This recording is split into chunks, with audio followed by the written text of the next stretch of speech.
छत्तीसगढ़ में आरक्षण संशोधन विधेयक को लेकर फिर से सियासी रण शुरू हो गया है। भूपेश सरकार ने 2 दिसंबर 2022 को विधानसभा में अनुसूचित जाति, जनजाति, ओबीसी और ईडब्ल्यूएस को 76% आरक्षण देने संशोधन विधेयक पारित करके राज्यपाल की अनुमति के लिए भेजा था। विधेयक अभी भी राजभवन में ही अटका हुआ है। तो वहीं अब पंजाब के राज्यपाल पर सुप्रीम कोर्ट की टिप्पणी के बाद छत्तीसगढ़ में सियासी पारा चढ़ गया।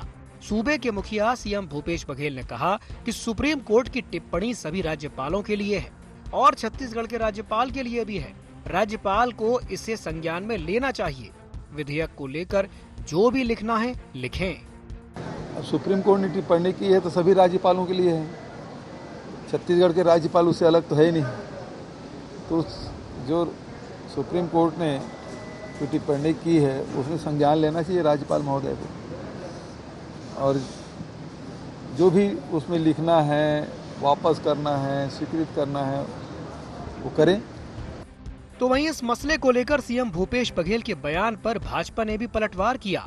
बीजेपी का कहना है कि सुप्रीम कोर्ट के निर्देश का सभी पालन करेंगे, इसमें कोई किंतु और परंतु नहीं है। अगर कोर्ट ने कोई निर्देश दिया है उस पर राज्यपाल विचार करेंगे, क्योंकि वो इसके लिए स्वतंत्र हैं और आरक्षण बिल पर निर्णय लेंगे। मुख्यमंत्री जी नहीं चाहते थे कि चाहे आदिवासी हो, अनुसूचित जाति हो, चाहे पिछड़ा वर्ग हो, उनको सही न्याय मिले, उनको हक मिले। एक उलझा कर जो है उसको बिल को जो है इन्होंने वहां पर बहुमत के आधार पर पास किया और भेजा। राज्यपाल जी से कभी चर्चा नहीं की। अगर सुप्रीम कोर्ट का कोई निर्देश है तो कोर्ट के निर्देश को सभी लोग पालन करते हैं, उसके अंदर में कहीं किंतु परंतु नहीं है।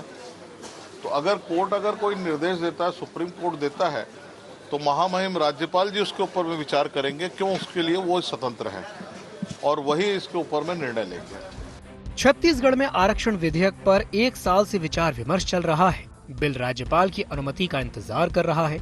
इसके साथ ही सियासत भी गर्मा गई है। लेकिन पंजाब के राज्यपाल को लेकर सुप्रीम कोर्ट की टिप्पणी के बाद आरक्षण बिल पास होता है या फिर पुनर्विचार के लिए लौटाया जाता है, ये तो आने वाला समय ही बताएगा।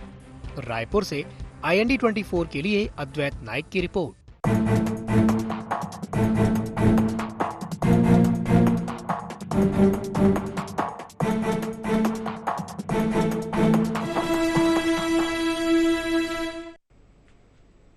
नमस्कार, जय जोहार, गुहार। छत्तीसगढ़ में आप सभी का स्वागत है। मैं हूं आपके साथ दिव्यांशु जोशी। चर्चा को विस्तार देंगे, लेकिन उससे पहले जान लेते हैं क्या हैं आज के गुहार पॉइंट्स। आरक्षण पर फिर क्यों छिड़ा सियासी रण? क्या सुप्रीम कोर्ट की टिप्पणी का छत्तीसगढ़ में पड़ेगा असर? छत्तीसगढ़ में संशोधित आरक्षण बिल में देरी के लिए कौन जिम्मेदार? कब राजभवन से बाहर निकलेगा आरक्षण संशोधन विधेयक?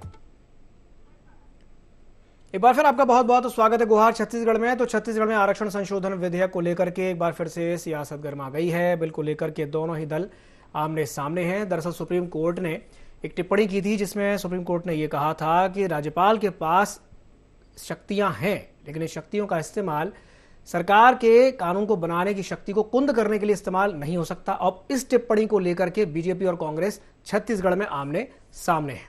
चर्चा को विस्तार देते हैं और चर्चा को विस्तार देने के लिए हमारे साथ 3 खास मेहमान जुड़ रहे हैं। हमारे साथ चर्चा में जुड़ रहे हैं शशि भगत, जो कि कांग्रेस प्रवक्ता हैं। साथ ही साथ हमारे साथ जुड़ रहे हैं KS चौहान साहब, जो कि बीजेपी प्रवक्ता हैं। और हमारे साथ जुड़ रहे हैं डॉक्टर अजय चंद्राकर, जो कि राजनीतिक विश्लेषक हैं और वरिष्ठ पत्रकार हैं। आप तीनों मेहमानों का बहुत बहुत स्वागत है IND 24 में। सबसे पहले मैं शुरुआत करना चाहूंगा डॉक्टर अजय चंद्राकर जी से। चंद्राकर जी, जो सुप्रीम कोर्ट की टिप्पणी आई थी जिसमें उन्होंने कहा था कि राज्यपाल के पास संवैधानिक ताकत होती है, लेकिन इसका इस्तेमाल राज्य सरकार के कानून बनाने के अधिकार को कुंद बनाने के लिए नहीं किया जा सकता। अब इस टिप्पणी को लेकर के खींचतान मची हुई है। मुख्यमंत्री भूपेश बघेल का भी स्टेटमेंट हमने देखा कि भाई ये जो स्टेटमेंट है ये तो सभी राज्यपालों के लिए, केवल एक राज्यपाल के लिए नहीं है। कैसे देखते हैं आप इसे? देखिए दिव्यांशु जी, माननीय सुप्रीम कोर्ट का जो निर्देश है या टिप्पणी है जी, वो निश्चित रूप से काफी समय से भारत में देखा जा रहा है, आज से नहीं। वो बहुत पुरानी बातें हैं वहां से राज्यपाल के पदों के ऊपर।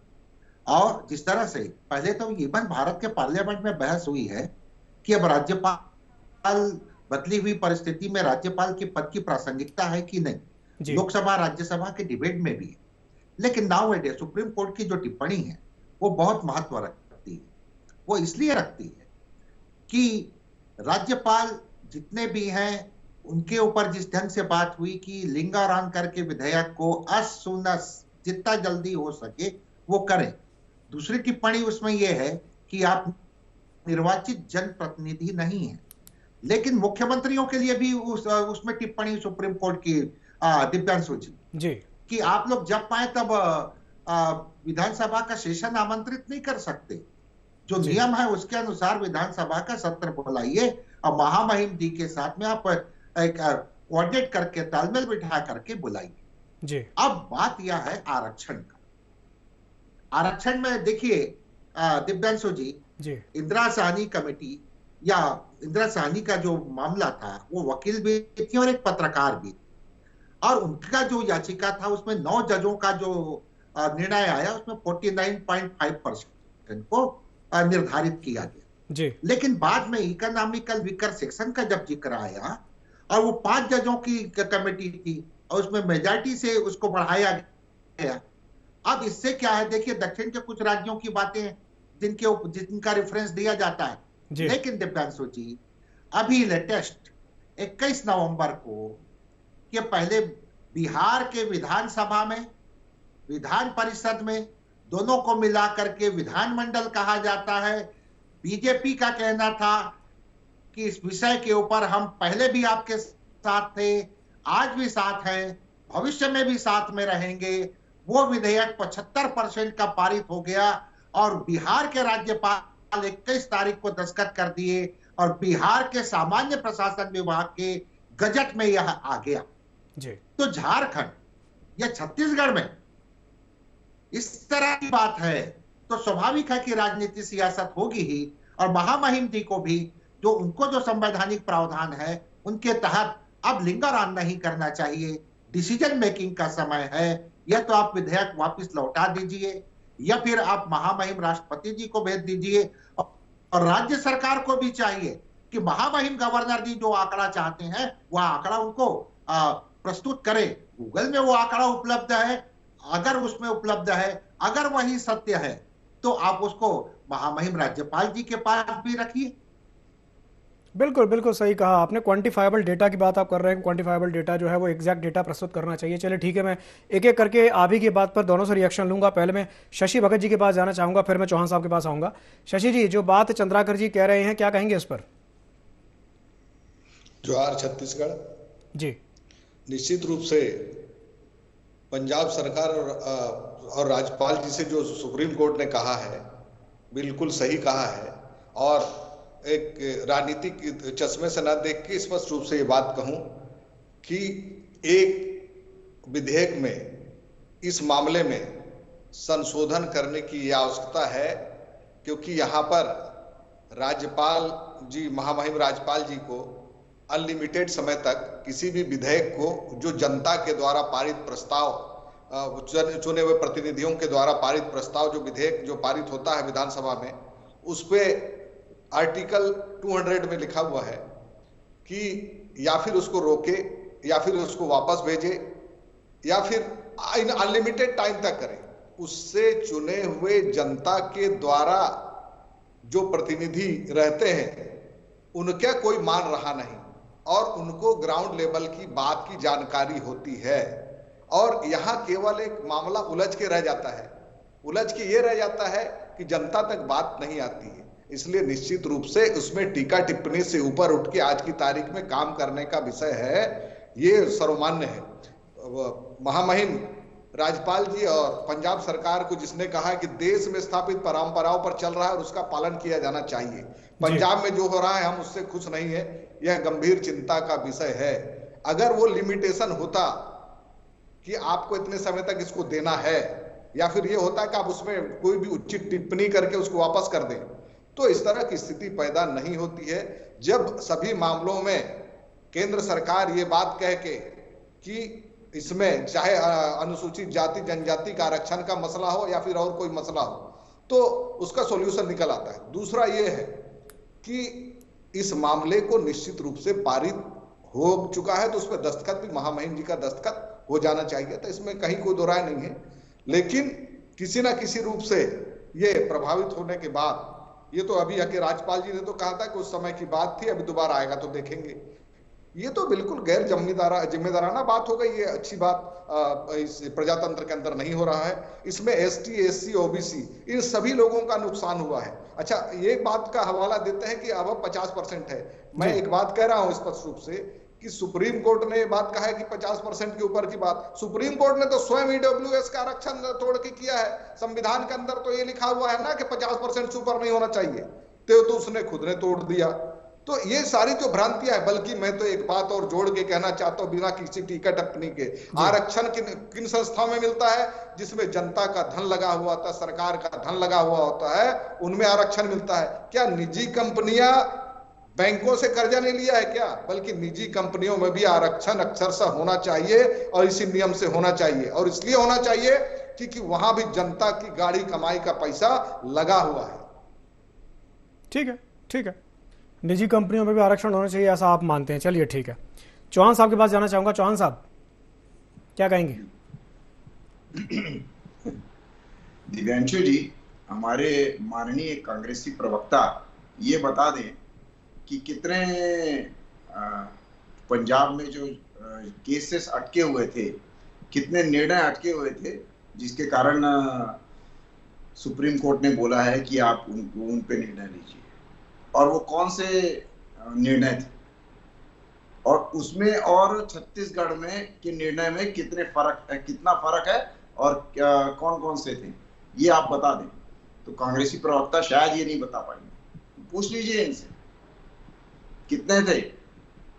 जी शशि जी, कितने थे? वो कुछ पूछ रहे हैं। पंजाब में कितने बिल अटके हुए थे, जिसके कारण मैं तो ये बात कहता हूं, मैं स्पष्ट रूप से ये बात कह रहा हूं, किसी भी मसले पे, आरक्षण का ही मसला नहीं बल्कि किसी भी मसले पे महामहिम राज्यपाल को निश्चित रूप से उस पर दस्तखत करके भेज देना चाहिए। उसमें कितने दिन और उसका किंतु परंतु का प्रश्न नहीं है। ठीक है, ठीक है, चलिए। विधानसभा के अंदर ये जो पारित प्रस्ताव है, निश्चित रूप से सर्वमान्य रूप से पारित प्रस्ताव को रोकने का आंसर मिल गया। क्योंकि जो भी विधेयक ठीक है, ठीक है, जनहित के लिए होता है। ठीक है, ठीक है, चौहान साहब अपनी बात कंटिन्यू कीजिए, बोलिए।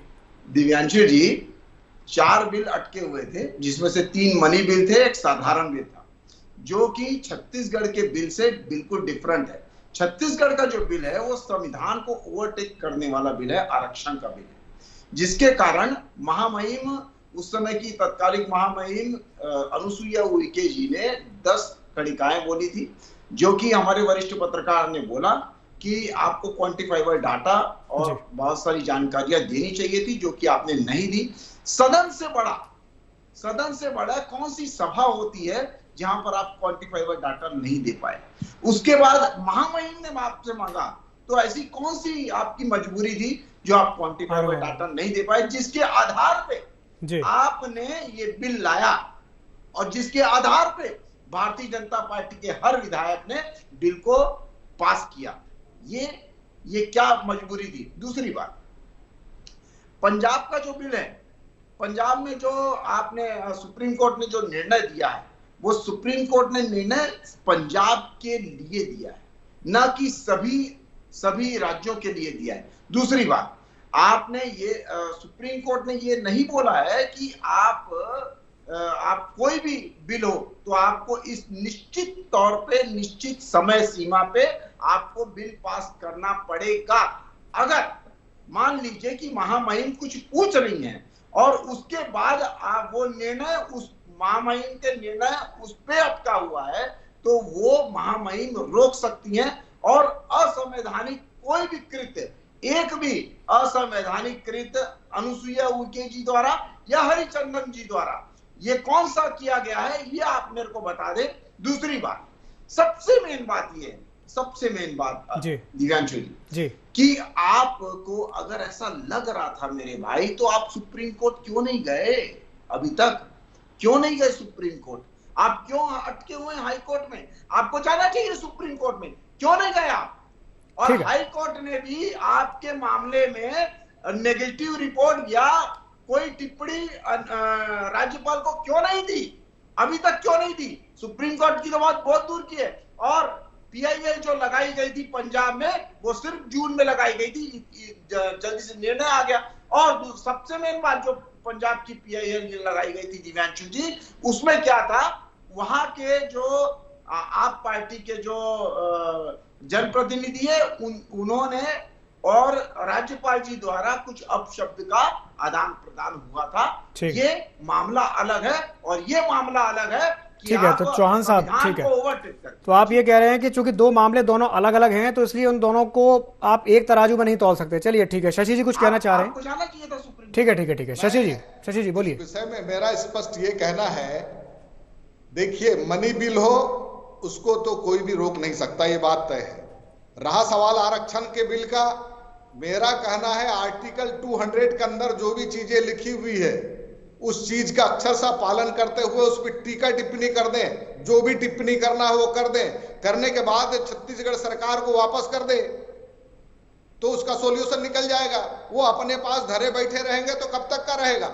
ये तय है कि भारतीय जनता पार्टी की नीयत में खोट है और उस खोट की वजह से आरक्षण के विधेयक पर दस्तखत नहीं हो रहा है। ये बात तय है।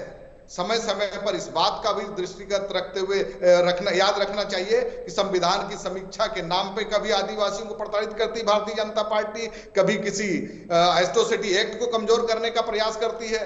भारी जन विरोध के बाद 2 साल पहले 2 अप्रैल के दिन में एक भारी जन आंदोलन हुआ था जिसमें 7 लोग हताहत हुए थे, तो उसके बाद उसको फिर इंप्लीमेंट नहीं किया गया। तो इस तरह की स्थिति के लिए भारतीय जनता पार्टी हमेशा से जिम्मेदार रही है। इस मामले में भी वही हुआ। इतने साल तक हुआ, इतने महीने तक उहापोह की स्थिति बनी रही। लगभग अभी साल होने को है। 1 दिसंबर को विशेष सत्र हुआ 2023, उसके पहले लोग सड़कें जाम कर देते थे, लेकिन आज वो स्थिति है नहीं। क्या एमपी एमएलए कोई भी आदमी आज तक बोला क्या कि महामहिम साहिबा इसमें दस्तखत कर दीजिए तत्कालीन? बल्कि उनका और एक काम कर दिए, उनका मूड बनी रहा था तो उन्हें ट्रांसफर कुछ भी बोले जा रहे हैं। तो अगर आप ये चाहते हैं कि छत्तीसगढ़ ठीक है शशि जी कर दें, अपमानित कर दें, एक मिनट रहिए, जनता ये सारी चीजों को देख ठीक है। चलिए, आपने तो सीधे सीधे आरोप लगा दिया। ठीक है, आपने तो सीधे सीधे आरोप लगा दिया कि भाई जो देरी हो रही है आरक्षण संशोधन विधेयक में उसके लिए बीजेपी जिम्मेदार है। चलिए ठीक है, मैं चौहान साहब आपके पास आऊंगा। एक छोटा सा रिएक्शन पहले मैं चंद्राकर जी से ले लूं।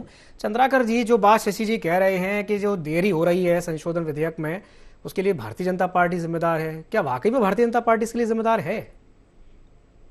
देखिए दिव्यांशु जी, विधानसभा में तो सर्वसम्मति से यह बिल पारित हुआ है जी, और वहां पर बीजेपी 76% से ज्यादा परसेंट की बात कर रही थी आरक्षण की, तो वहां पर तो सहमति रही है जी। इसके बाद संवैधानिक प्रमुख के रूप में जो संविधान में प्रावधान है, महामहिम के पास विधेयक पहुंचा समय समय पर, चाहे प्रथम राज्यपाल जी हो या फिर अभी जो सिटिंग राज्यपाल जी हैं।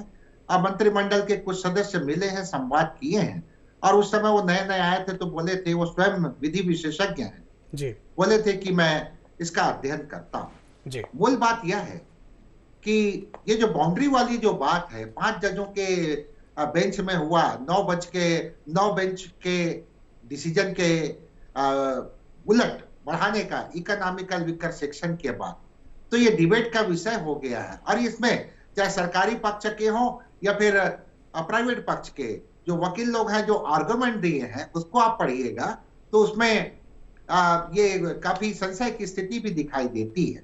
अब प्रश्न यह है कि जब बिहार इसको पारित कर दिया और वहां बीजेपी साथ में है, उनका तो नारा है हम पास्ट टाइम में भी हम इसके पक्ष में थे, वर्तमान में भी है, भविष्य में भी रहेंगे।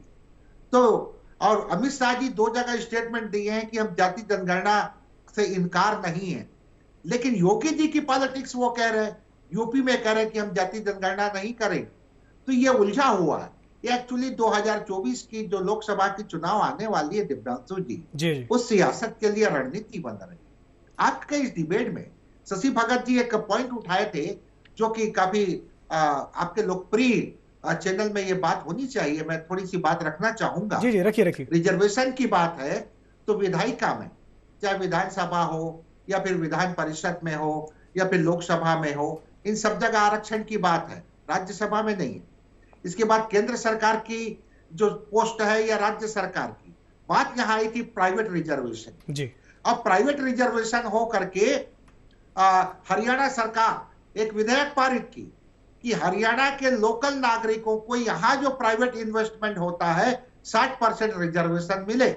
तो इसको सुप्रीम कोर्ट खारिज कर दिया, ऐसा नहीं होगा जी। तो ये उलझा हुआ विषय और उलझा हुआ विषय है।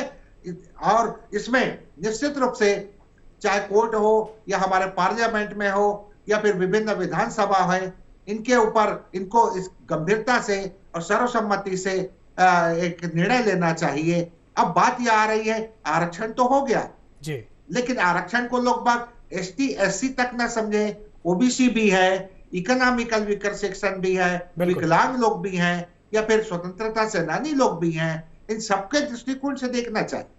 अब बात यह है कि पड़ोसी राज्य उत्तर भारत के एक राज्य में बिहार के गवर्नर दस्तखत कर दिए, वहां भी जाति जनगणना नहीं हुई है, सामाजिक आर्थिक सर्वे हुआ है, लेकिन वहां मेथोडोलॉजी और क्वेश्चन ऐसा बनाया गया कि किसके पास क्या संपत्ति है, किस जाति के लोग किस टाइप के हैं, इस तरह से आ गया शब्दों के हेरफेर में।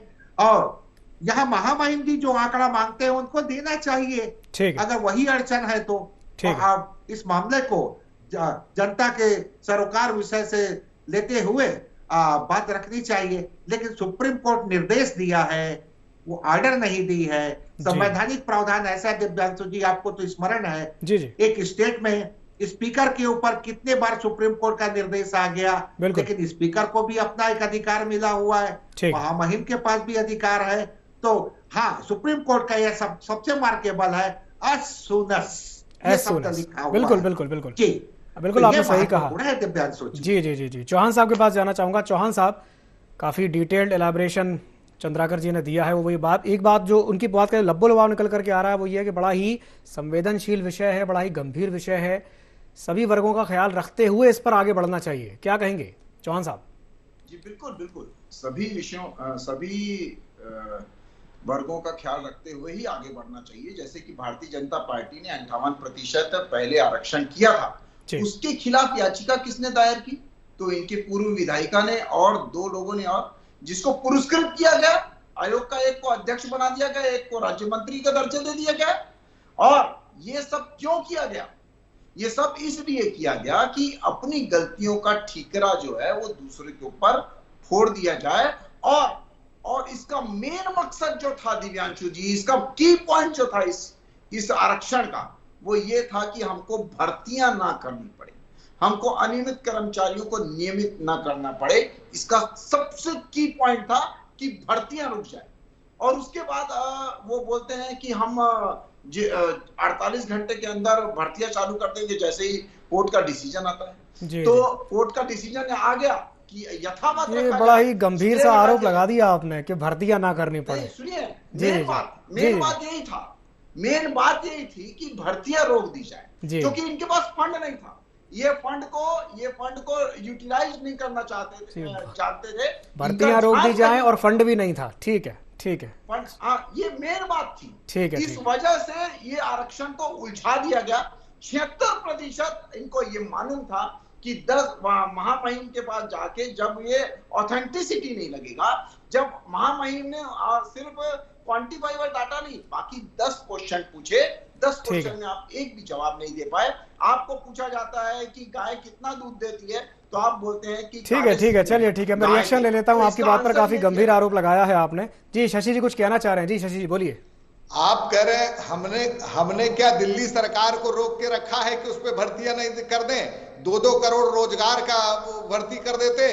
आप यहाँ का अगर रुकता है किसी मसले पे, तो हम कह रहे हैं 2-2 करोड़ के हिसाब से 9 दूने 18 करोड़ लोगों की भर्ती हो जाना चाहिए। वहां तो हम नहीं रोका।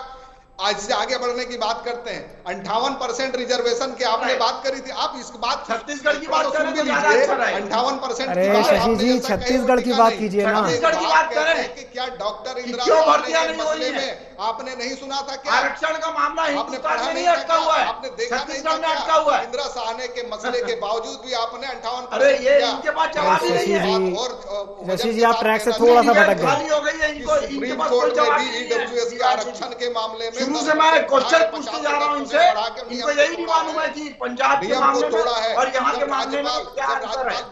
ठीक है, ठीक है, ठीक है, तो क्या ये समझ में आना चाहिए। ठीक है, चलिए, ठीक है शशि जी, शशि जी, शशि जी, दिए गए, ठीक है शशि जी, के कहा नए रायपुर में पूरा भारत का चलिए ठीक है, आप कहीं से कहीं पहुंच गए, चलिए ठीक है, इंतजार कर रहे हैं। ठीक है, ठीक है, ठीक है शशि जी, ठीक है, आरक्षण तो वाकई मिलना चाहिए, ठीक है, बिल्कुल मिलना चाहिए, मिलना चाहिए, बिल्कुल सही कहा आपने।